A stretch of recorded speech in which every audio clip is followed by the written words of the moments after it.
আসলে সারাদিন প্রোগ্রাম করছি আমি আজকে তো লাস্ট কাছাকাছির উন্নয়নের সাথে দীর্ঘ 15 বছর যাবত আমাদের এখানে কোনো এমপি আমরা জানি এর আগে আলহাজুদ্দিন বছর ছিলেন, এমএলএ সাহেব ছিলেন, রইসুদ্দিন আহমেদ ছিলেন, তারপরে আপনার আমাদের শাহ আলম সাহেব ছিলেন, করিমউদ্দিন ভরসা, তারপরে ছিলেন আওয়াল সাহেব ছিলেন, অনেক এমপি আমাদের ছিলেন, সবাই হারা গেছে মানুষ। সবাই সেলিমবাগ ছিল না, সেলিমবাগ ইলেকশন করছে কিন্তু এমপি হয়নি 18 সালে। তখন আমাদের মহাসচিব ছিলেন আমাদের এই কি বলে মশিউর রহমান রাঙ্গা ভাই, উনি আমাদের এই সিটটা নৌকার কাছে করে দিয়েছে, যার কারণে আমি সেই সময় আমার জাতীয় পার্টির লোকজন সেই সময় কাজ করেনি, কিন্তু সেল করে দিয়েছে, বিক্রি করে দিয়েছে। আমি সেই সময় ক্ষতিগ্রস্ত হয়েছি। 2024 সাল 7 জানুয়ারি আমার নির্বাচন। এই নির্বাচনে হারাগাছের আওয়ামী লীগ থেকে পাওয়ার কথা ছিল, আমি যতটুকু শুনেছি যে আনোয়ার ইসলাম মায়া ও পাওয়ার কথা ছিল মনোনয়ন, ওকে না দিয়ে টিপু মুন্সিকে দিয়েছেন। এখানে বিএনপির আমাদের ইন্দ্রজোড়ার ভরসা, যেহেতু বিএনপি ইলেকশন করতেছে না সেই জন্য সেই ইলেকশনের বাইরে, যদি ইলেকশন করতো তাহলে সেও হারা গেছে থাকতো। যদি আওয়ামী লীগের মনোনয়ন আনোয়ার ইসলাম মায়া পাইতো সেও হারা গেছে মানুষ, আর আমি মুসলিম সেলিম বেঙ্গল আমিও হারা গেছে মানুষ। আমরা 3 জনে হারা গেলে মানুষ থাকতো, মানুষ তাকে পছন্দ হতো, তাকে ভোট দিত, আমার কোনো আপত্তি ছিল না। আমরা হারা গেছে একজন এমপি হইতাম এবং হারা গেছে উন্নয়নের জন্য আমরা কাজ করতে পারতাম।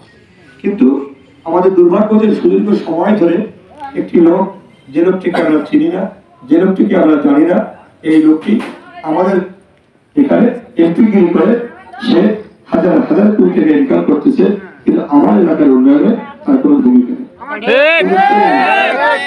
উনি চেনে না, উনি জানে না কোনো মানুষ, উনি রাস্তাঘাট চেনে না, উনি এলাকার মানুষ তো চেনে না, আমার দলের লোক কেউ উনি চেনে না, কে সভাপতি কে সেক্রেটারি উনি চেনে না। এইরকম একজন এমপিকে তো আর রাখা যায়। সরকার সুষ্ঠু ভোটের অঙ্গীকার করেছে, আমি একেবারে শর্ট করি, সরকার সুষ্ঠু ভোটের অঙ্গীকার করেছে, ভোট নিরপেক্ষ হবে, আপনারা ভোট দিতে পারেন। আর আমার বিশ্বাস আপনারা ভোট কেন্দ্রে গেলে আপনার নাম বলে ভোট দেবেন, কারণ আমরা হারা গেছে উন্নয়ন, আমরা হারা গেছে সম্মান বাঁচাতে চাই, আমরা হারা গেছে ইজ্জত আমরা সবাই মিলে ঠিক করতে চাই। সুতরাং আমাদের দায়িত্ব হলো হারা গেছে একজন প্রার্থীকে ভোট দেওয়া, যে মানুষটি আপনার পাশে থেকে আপনার উন্নয়ন করার চেষ্টা করবে, যে মানুষটির মধ্য দিয়ে আমার এলাকার উন্নয়ন হবে, যে মানুষটিকে আমি আমার সুখে দুঃখে পাবো, সেই মানুষটিকে ভোট দেওয়া আমি মনে করি একজন হারাগাছি হিসাবে, একজন কাউনিয়াবাসী হিসাবে তার দায়িত্ব। সেজন্য দল মত নির্বিশেষে আমার বিশ্বাস আমরা সবাই মিলে নারীগুলো ভোট দেবো এবং সেই ভোট রক্ষা করবো।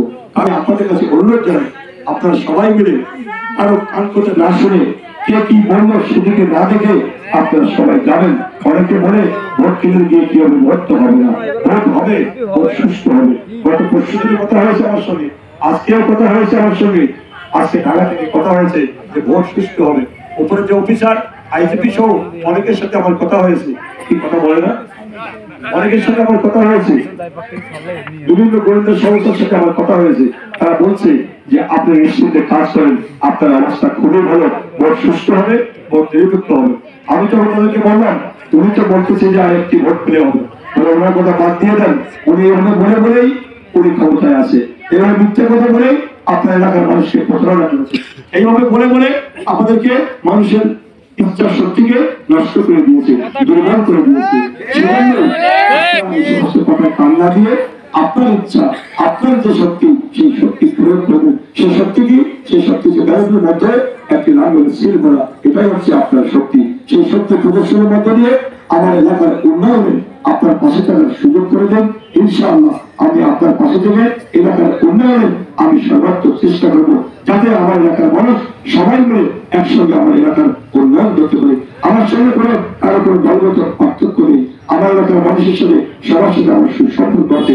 আমি দলের মত নির্বিশেষে সবাইকে বলি, এলাকার উন্নয়নের সাথে আমাদের সাথে আমাদের সম্মানের সাথে আসুন আমরা নামগুলো ভোট দিয়ে এবারের জন্য বিজয় করি। তারপরে যদি পছন্দ না হয় মোস্তফা সেলিমকে ছেড়ে দেন, আমার কোনো আপত্তি নেই, আমার কোনো তখন দুঃখ থাকবে না।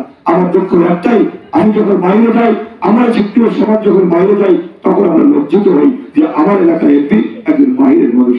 আমার এলাকার এমপি একজন সেই টঙ্গিপাড়া মানুষ, আমার এলাকার মানুষ, আমার এলাকার এমপি এই এলাকার মানুষের সঙ্গে সম্পৃক্ত নয়, যার কারণে এই 15 বছরে হারাগাছে কোনো উন্নয়ন হয়নি। এই 15 বছরে হারাগাছে একটি মাত্র কাজ হয়নি যে কাজটি দেখার মতো, যে কাজটি মানুষের উন্নয়নে আসবে, এমনকি হারাগাছের সাধারণ মানুষের কোনো উপকারে আসে।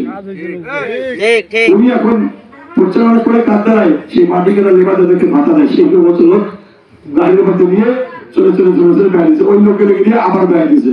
এই হলো আওয়ামী লীগের পরিচালনা।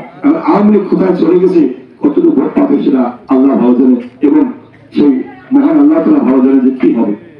আমরা আশাবাদী, কারণ এলাকার মানুষ আমরা সবাই হারাগাছি, আমরা হারাগাছকে ধারণ করে, হারাগাছকে ধারণ করে, হারাগাছের সম্মান মানে আমাদের সবার সম্মান। হারাগাছে যে সম্মান নষ্ট হয় আমাদের সবার নষ্ট হবে। তাই এই ভোটকে অত্যন্ত গুরুত্ব সহকারে দেখতে হবে, কারণ এই যে বর্তমান এমপি মহোদয় আছে উনি গত 5 বছরে জিনিসপত্রের দাম বাড়িয়ে দিয়ে 2312 কোটি টাকা ইনকাম করেছে। 2312 কোটি টাকা ইনকাম করেছে কি মানে সিন্ডিকেট করে ডিমের দাম বাড়িয়ে, লবণের দাম বাড়িয়ে, চিনির দাম বাড়িয়ে, সুজি, ময়দা, আটা, সে আপনার তেল, এমন কোন জিনিস নাই, গায়ে বাটা সাবান, ঠোঁটে দেওয়া লিপস্টিক, সেটাও দাম বাড়িয়ে দিচ্ছে। এমন কোন জিনিসের দাম নাই যে মরিচ, পেঁয়াজ থেকে শুরু করে প্রত্যেক জিনিসের দাম বাড়িয়েছে। কিভাবে সিন্ডিকেট করে সেখান থেকে ইনকাম করেছে। এই 5 বছর এসে 2312 কোটি টাকা ইনকাম করছে। 18 কোটি মানুষের পকেট খালি করে দিয়েছে, অর্থনীতিকে বিপর্যস্ত করেছে। বাংলাদেশের অর্থনীতি আজকে থুবড়ে পড়েছে। এই অর্থনীতিকে বেরিয়ে আসতে হবে। এই অর্থ পাচারকারী, এই অর্থ লুণ্ঠনকারী, এই অর্থনীতির মানুষটিকে আর ভোট দেওয়া যায় না। আমরা এখান থেকে পরিত্রাণ চাই, আমরা এখান থেকে উঠে আসতে চাই, আমরা আমার এলাকাকে ধরতে চাই আমার মতো করে। আমরা এলাকার মানুষ সবাই মিলে আমার সমাজের জন্য, আমার সন্তানের জন্য কাজ করবো। সেটাই হোক আগামী দিনের প্রত্যাশা, সেটাই হোক আগামী দিনের আমাদের চিন্তা ও চেতনার ফসল।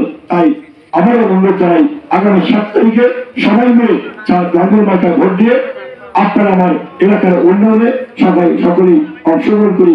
সকলকে আল্লাহ ভালো রাখুন, সুস্থ রাখুন, দোয়া করবেন আল্লাহ তাআলা যেন আমাদের সম্মান রক্ষা করে এবং আমাদের সকলেই এলাকার উন্নয়ন করতে পারি। আসসালামু আলাইকুম ওয়া রাহমাতুল্লাহি।